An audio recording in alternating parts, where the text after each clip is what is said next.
Let's be clear. What Iran just did is reestablish deterrence. You see, Israel believed that it could launch a strike against Iran and suffer no consequence. That is no longer the case.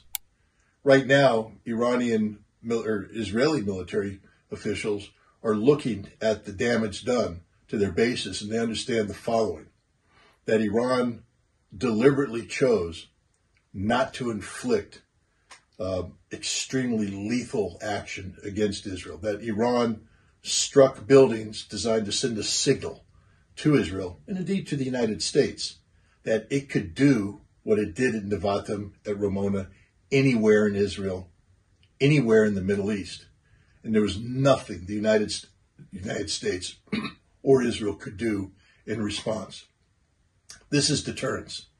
This means that in the future, if either Israel or the United States plan on carrying out an action against Iran, they have to weigh in the consequences of their actions, knowing that Iran has the capacity to reach out and touch any place, any spot, any target in the region, in Israel or out of Israel, and there's nothing anybody can do to stop that.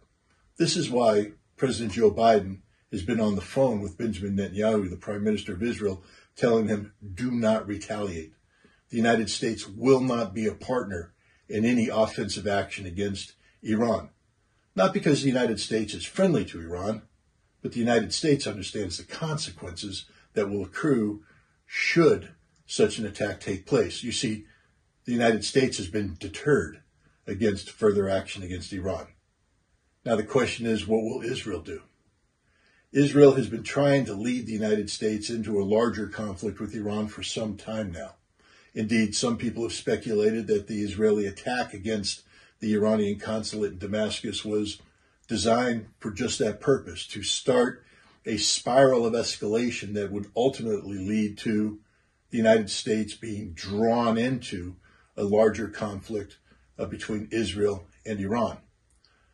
But the Iranians were very clever in designing their response, just like they did when they retaliated against the United States for the assassination of Qasem Soleimani back in 2020. At that time, Iran launched over a dozen missiles against the Al-Assad air base in Iraq. Those missiles struck the air base with extreme precision, but Iran had given the United States advance notice that that base was going to be struck.